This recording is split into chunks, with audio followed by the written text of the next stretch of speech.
I'm Maggie. I'm a licensed clinical psychotherapist with degrees in psychology, theology, and marriage and family therapy, a national certification in dialectical behavioral therapy, and a national certification in integrative mental health. In this video, I'm not looking to diagnose anyone. I'm only willing to offer insight into situations like these.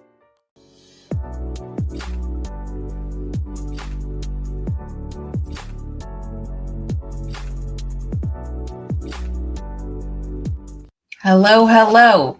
We are here for the Keys of Enoch, key 3-1-4, pages 479 to 489. So I am going to take her talk's excessively esoteric work and try to make it not soteric. I'll be critiquing his premises as well as offering guidance, because about halfway through, it became clear to us that this book is a mix of Christian dispensationalism and Jewish Zionism. So maybe we can translate this and see what they're up to, at least on a religious front. But also we can take the time to learn a few things. But first, before we do anything, I want to say hi to some folks. Auntie is here first. She says hi with the peace sign. That's my favorite Auntie. Hi. Obel is here. Hello to you as well. And Wiedemann 1111 and I SV4MP Swamp. Help me with the pronunciation. Or can I just call you Wiedemann? But Wiedemann is here also, Auntie, and some of these folks are part of the best live tribe on YouTube, bar none. So for those of you watching from the cloud, please feel free to say hello. You will be welcomed in the chat as long as you're appropriate. And also shout out to the replay gang. All right, let's read the key and get into it. Oh, Wiedemann.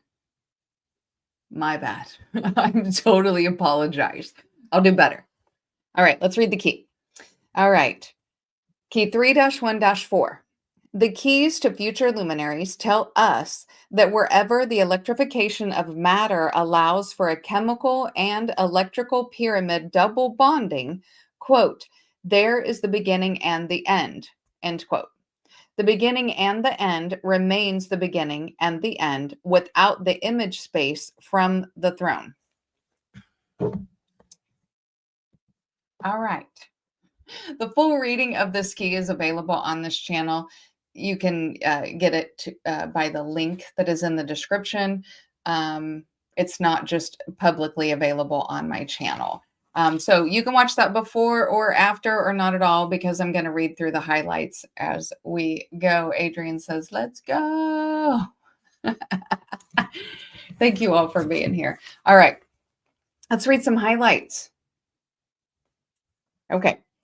Metatron, wait, that one? Okay. Metatron explained to me that out of the eons of creation, there were floating pyramids of light, which would create a, quote, beginning and end quote, when brought together by electrochemical double bonding. He showed me how streams of energy give rise to these pyramids of different light patterns, which organize the basic building blocks of life when the proper conditions are created and light falls upon chemical matter, creating the nucleogenesis out of which intelligence is evolved. So my first thought was, are we talking the ether? Are we talking ka, prana, akasha? There's lots of words for this. Are we talking about the ether? Maybe. In ancient civilizations, there was never empty air. There was no concept of there's just nothing in the air, because they believed the ether created life. Ether was half of the story of creating life, okay?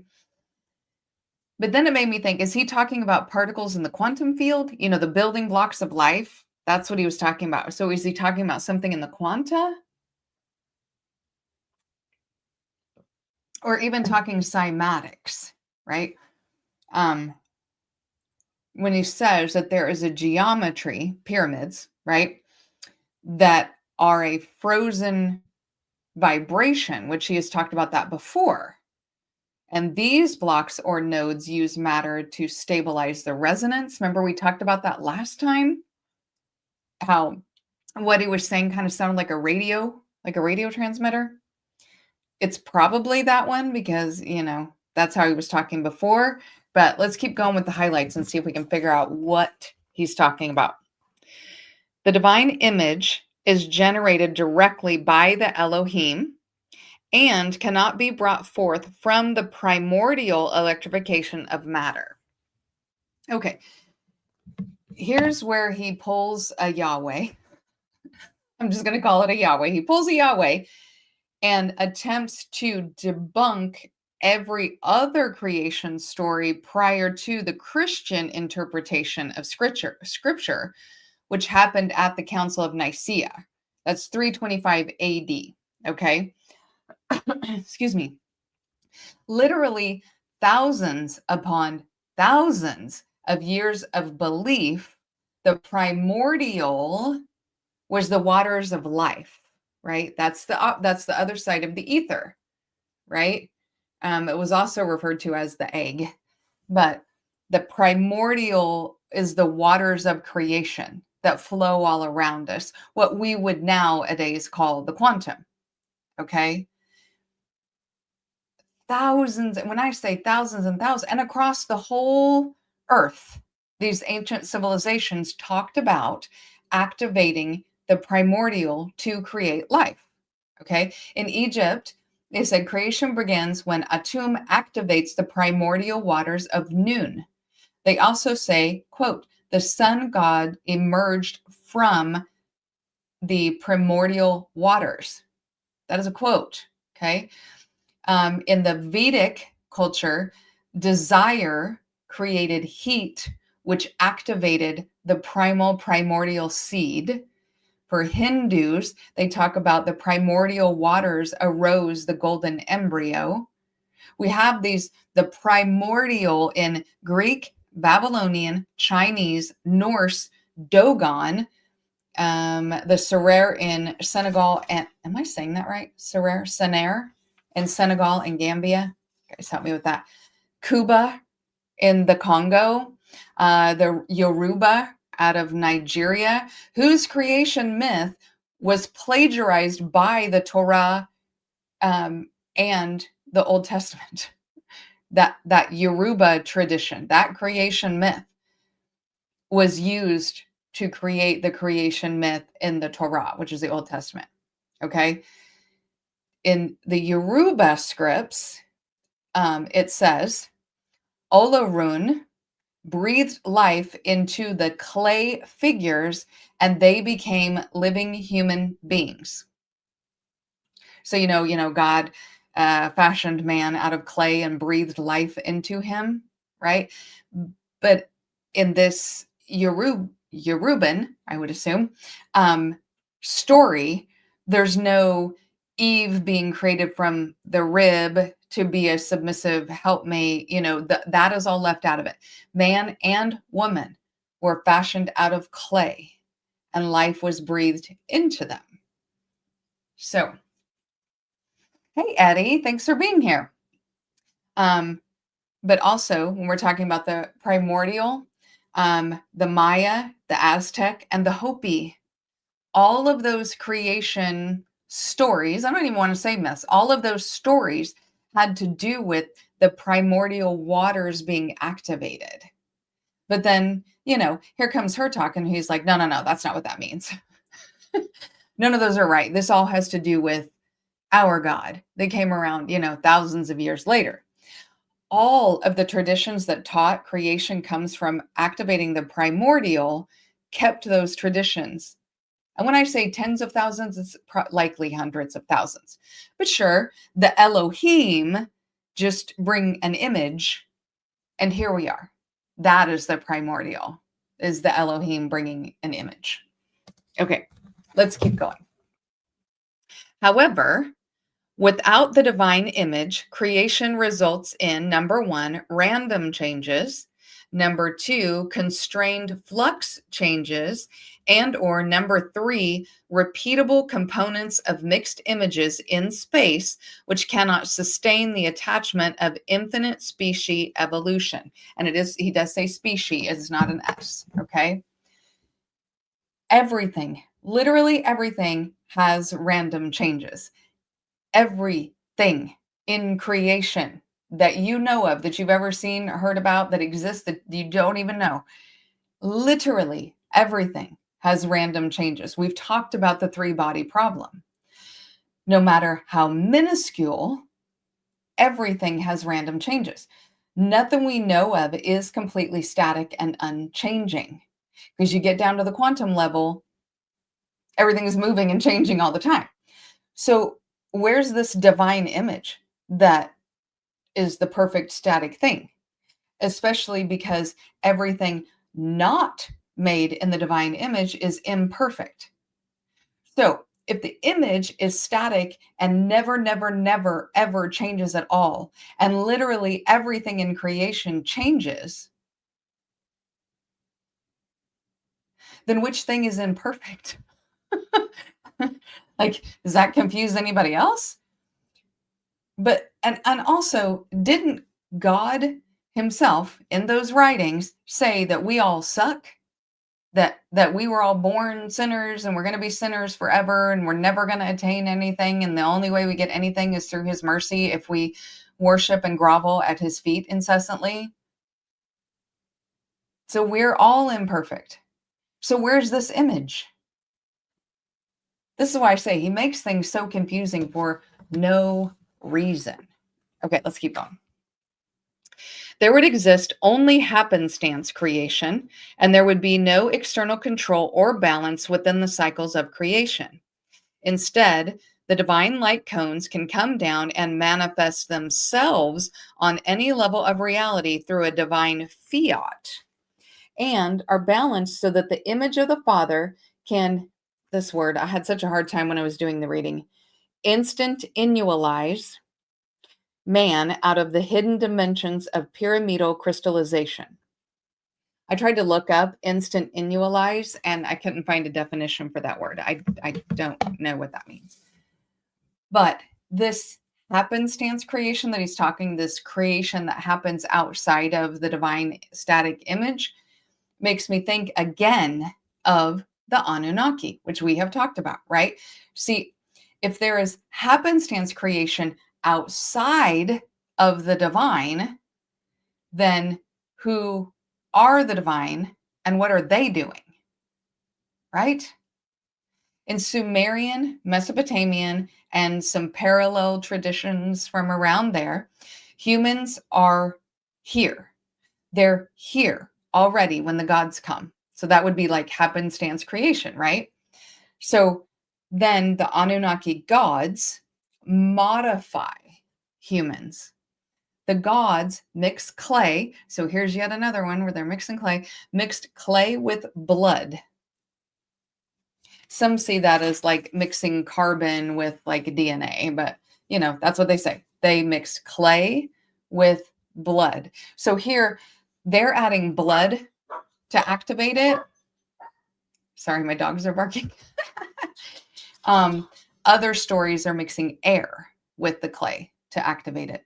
But the Watchers, Apkallu, Nomo, Anunnaki, Nephilim, they all are the same story. They were all beings who descend, breed, they teach technology, they alter humanity, and then they either go or get taken out, right? Because they say, oh, all the giants and Nephilim and Watchers and whatever died in the flood, but they didn't. If you read the Bible, they didn't. There were still giants left after the flood. But so they go some way after they do all this. So these beings create the hybrids from the happenstance, right? They made hybrids from the happenstance humans, right? Which are hominids, which created humans, I guess.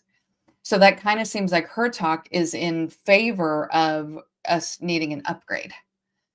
Okay, we've been at this operating system for too long, apparently. But he has said numerous times that humanity needs reprogrammed. So it does sound like it's time for an upgrade.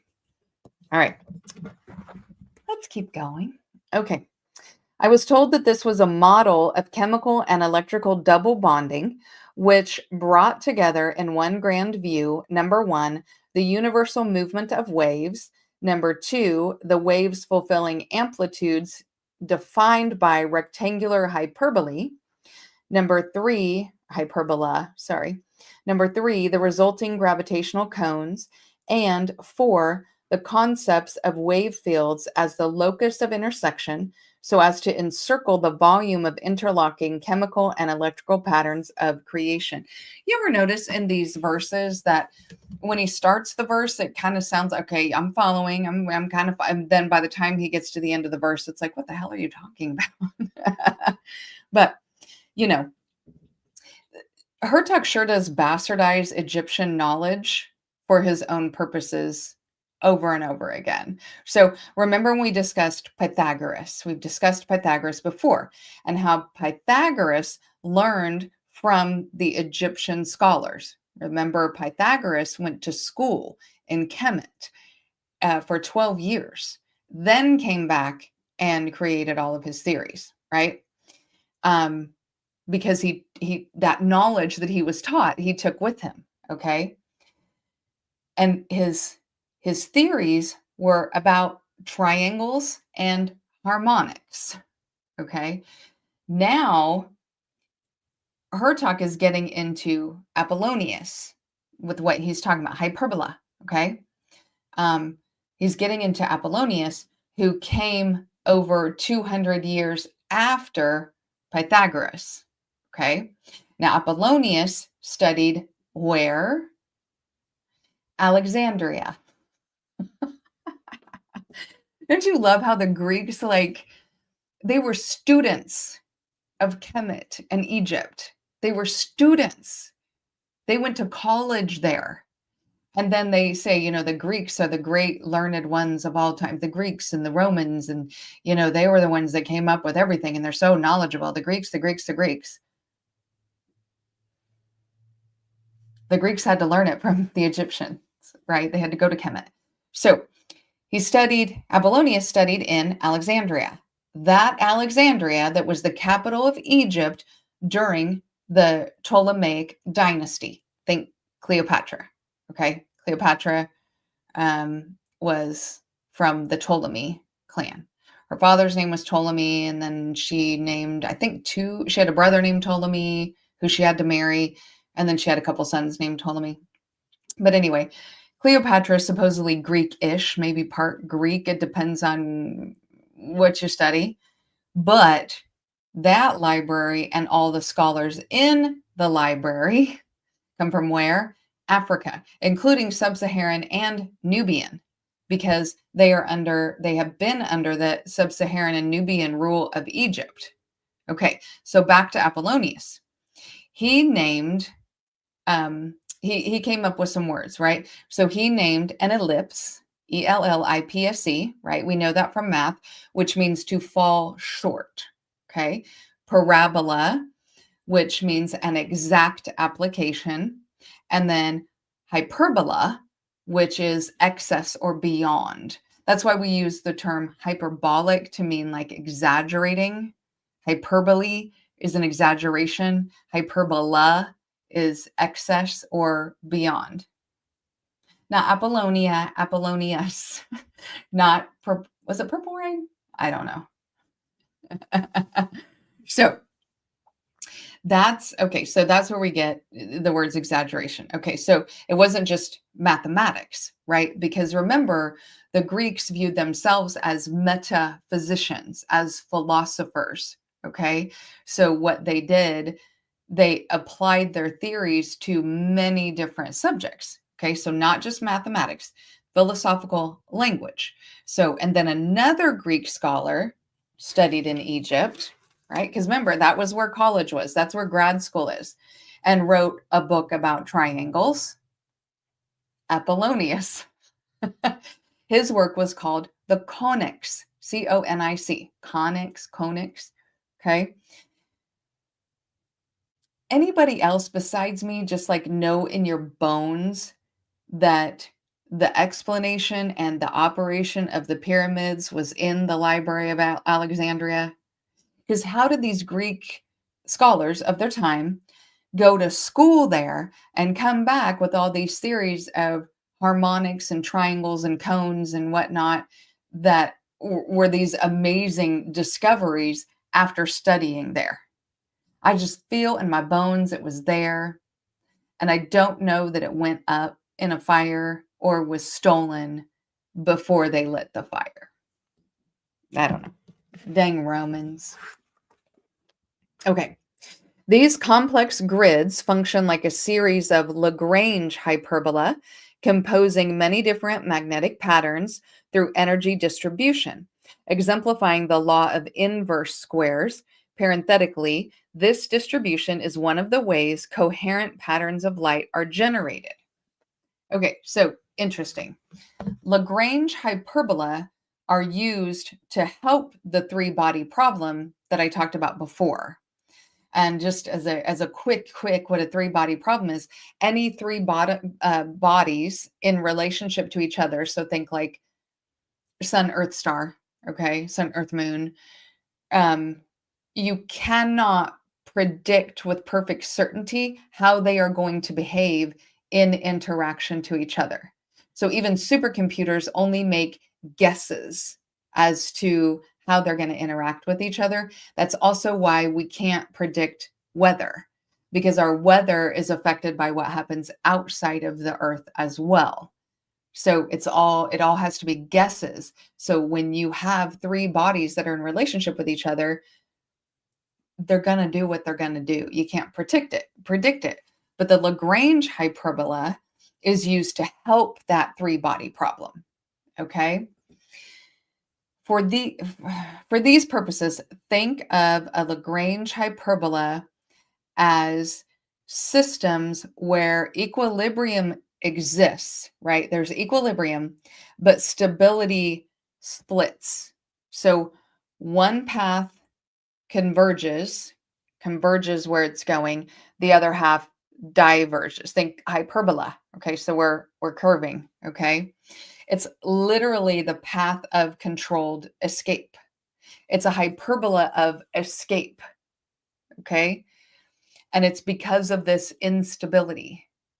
So if we're using Lagrange, you get rid of this energy through escape, and then we can make better determinations. Okay, so now Hertog says this distribution is one of the ways coherent patterns of light are generated. No, it's not. I mean, unless he's being metaphoric, but a better way to say this is that energy wants to flow along optimal paths. Energy will find the optimal path. Think about electricity. That's a really easy way to think about energy. Think about electricity. It's going to find a way to flow across an optimal path. When it is charged up and it needs to go somewhere, it will find a way. It will find a path. Think about lightning from the sky. It will find a path. So maybe when he's talking about light, he's talking about that energy will find an optimal path. But that's a gimme for him, that I'm helping explain what he's meaning when I don't know what the hell he's meaning. Okay. Therefore, it is in this creation of the physical worlds that the ground structure is laid for the ultimate transplanting of the recorder cell and the decadelta manifold, which dispenses the celestial thought forms of the image program, which will interface with the correct wavelength of species evolution. Okay, all I hear is the game theory that I talked about last time. That's all any of that sounds like, is the game theory, okay? And that the first person players are playing us as avatars, and whoever Hertog works for wants all of us to turn into NPCs, because he said several times we have to give up our bodies and then give up our souls so that these other entities can use us as avatars. So that's all I hear when he's talking about that, right? So the recorder cell, i.e., the thumb drive, right? The external memory that we talked about last time. If you didn't watch the last one where I talked about the game theory, watch that one. That is one of the biggest ones. I highly recommend that. But the recorder cell, the thumb drive, the external memory, can be transplanted, i.e., things can be uploaded and downloaded to interface with evolution.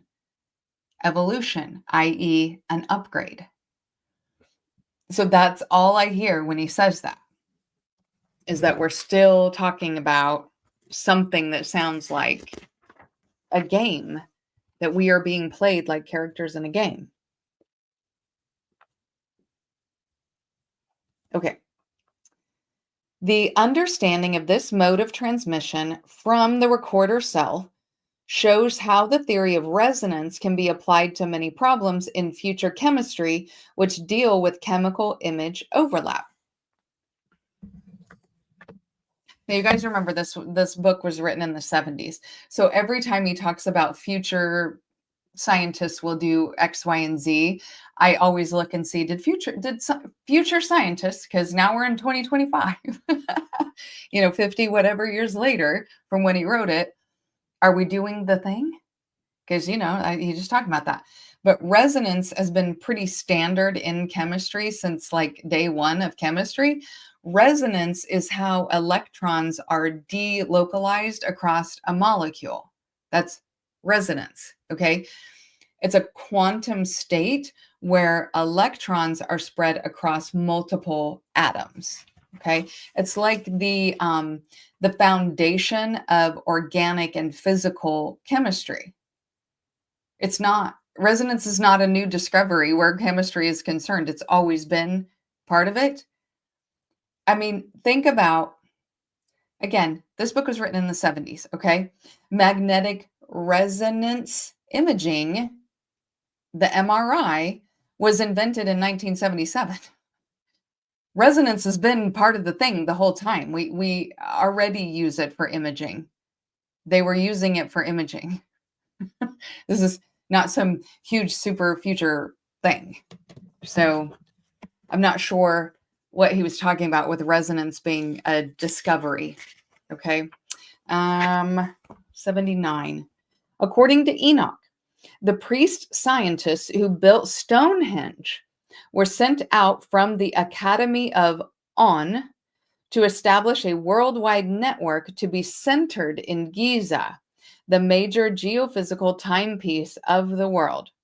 So this Academy of On is in Giza, and the priest scientists were sent out from Giza to build Stonehenge, because Giza is the center. Anybody else see a problem with that? I mean, am I reading it wrong? The priest scientists who built Stonehenge were sent out from the Academy of On in Giza. Stonehenge was started as a building. It was started around, and far be it from me to trust all these things, but Stonehenge was started around 3100 BCE, okay, before the Common Era. And the folks that were there building Stonehenge had been using that area to live in for about 5,000 years at that time. So this is 8,000 years ago, okay? The pyramid at Giza they started it in 2580 BCE. You hear the problem? The people who built Stonehenge had already been there 6,000 years before Giza started. Okay. Now, far be it from me to fully trust the dating, but something built hundreds of years before Giza, by people who were there thousands of years before Giza probably wasn't built after the Giza pyramid. It's just the timing is bad for that one. That is a really weird type of syncretism. Remember when I talked about syncretism, which is where one religion absorbs another religion to syncretizes it with syncs it up with itself. It's like how Jesus's birthday involves presents and mistletoe and an evergreen tree in the house. That's syncretism. So this is some weird form of syncretism where he's Christian, fully Christian dispensationalist, taking ownership of the Pyramid of Giza and by extension, Stonehenge. That path is odd. I mean, honestly, it is okay for Egypt and Africa, actually as a whole continent, to have its own thing that doesn't involve Europeans. We're all going to be okay. We don't need to claim their shit. Okay? We don't need to connect Giza to Europe as a form of trying to take ownership of it. Stonehenge is in Europe. Okay. It's close to Wales. It's in England. Okay. 83. I was then shown the sacred area of the fifth chakra, parenthetically, the voice resonance grid, which was Abydos, the place addressed to Osiris with the following words, quote, "Thou art the great one in Abydos. Thou art the morning star of heaven, to which Horus of the Tuat has given his body." More syncretism. We're hearing morning star, which is Egyptian before it was ever Christian.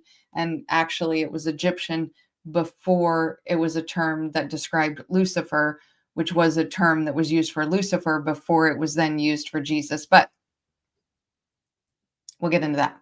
So let's talk about the whole morning star. Okay. The whole morning star is what they called Lucifer. And then that's what they called Jesus, the morning star. But that all came from Egypt ahead of time. In fact, the story of Jesus's birth came from Egypt. I'm not saying he didn't exist. I'm a huge Jesus fan, no matter what you want to call him. Yeshua, Isa. I'm a huge Jesus fan. I'm not saying he never existed. What I'm saying is the story of his birth was taken from Egypt. Okay. So, her talk has become rampant with stealing from Egypt in this entire chapter and somehow placing it within modern American Christianity. So remember how he placed the area of salvation and the second coming smack in the middle of the United States, right? I have comments. Hi, Spain man. Thanks for being here. Not to mention the likelihood that the pyramid is probably at least as old as the Sphinx, which has been weather dated to 10,000 years. Yeah, I knew that the Sphinx was way older than the pyramid at Giza.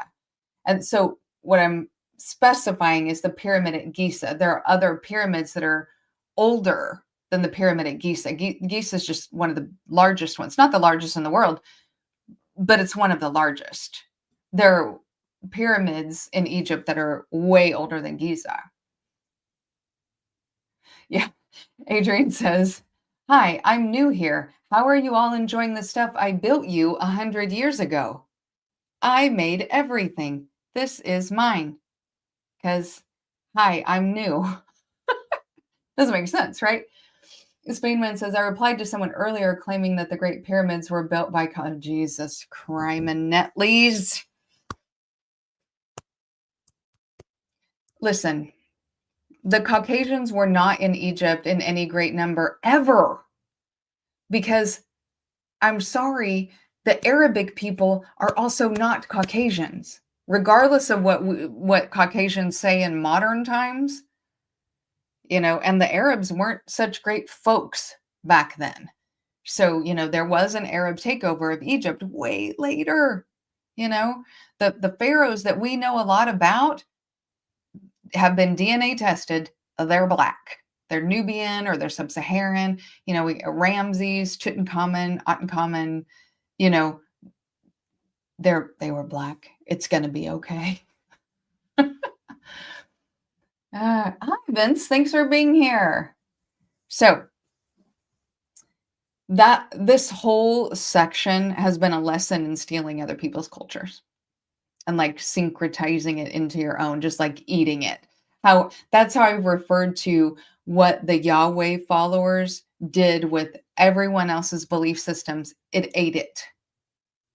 It ate it. It cannibalized other belief systems and just said, everything is me and everything is mine. That's what the Yahweh followers did. It's one thing to view your religion as the best religion. I mean, I'd almost assume a person would think that their religion is the best religion. Otherwise, why would you be following that religion? But it's a whole other thing to view your religion as the only religion. And everything outside of your religion is just evil, right? It's just demonic. It's evil. It doesn't matter, right? And then equate it with your nationality. Your religion is the only religion and always has been retroactively. It went back and ate those too. And then you equate your religion with your nationality. That's pretty diabolical. It's literally antithetical, completely opposite to Jesus's teachings.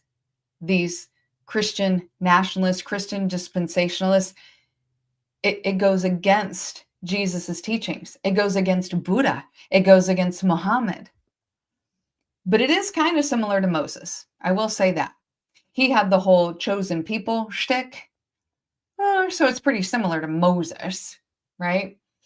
Spainman says, yeah, and it was literally in that context we built everything. Gee, mini Christmas. Vince says you are what you eat. Hi, Sig Diggy. Thanks for being here.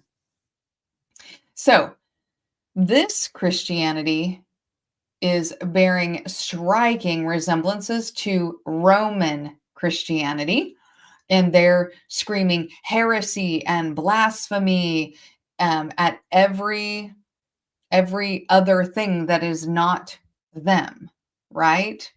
And equating their nationality with their religion. The Romans, remember? Holy Roman Empire. They turned into the Holy Roman Empire, and then the Roman Catholic Church, and then we got the Pope, and that's what Christian nationalism gets you, okay? It gets you this group that goes out and has the crusades and burns people at the stake and still has their fingers in all the pie. We've talked about all of those, right? They killed people who didn't agree that their religion was not only just the best religion, it was the only religion. Sigdigi says Christian nationalism parallels Islamism in many ways. I'm not a great expert on people who are Muslim or Islam. I'm not a huge expert on that, so I would have to take your word for that. Yeah, Council. Thank you, Sigdigi. Actually, I brought up the Council of Nicaea just a little bit before you came in, so we're on the same page here. Now, think of it this way. Is ICE, remember, we've talked about this, modern Christianity are conflating nationality with Christianity. We have all these Christian nationalists. So is ICE the modern Crusades? Something to think about. All right. Oh, the schism between Catholicism and Orthodoxy. Yeah, for sure. In this sign we conquer. Yeah. For this thing, we like this thing right here, and it's ours, and we had it before, so you have to give it to us. I mean, it's yours, and it's been yours for thousands of years, but we had it before, so you need to give it to us. It's the same thing. It's the retroactive crap. So, excuse me for cursing. All right. Thanks, you guys, for being with me tonight and for going through this. This coming Sunday, we're going to do part 2 of the malignant narcissism of control, and we're going to talk about religion. So hopefully I will see you this Sunday. If not, I'll see you next Wednesday when we'll continue with the Book of Knowledge, the Keys of Enoch. We are almost done. But until then, I'm going to show you a picture of my dog. Please like the video if you haven't already. It really helps the algorithm to know what kind of things you like. Share where you think it's appropriate, especially to someone who you think needs to hear it. And last, don't forget to subscribe if you haven't already, especially if you want to break down complex concepts that make the esoteric not soteric, helping you on your journey to become your most authentic self. Let's uncover the universe together.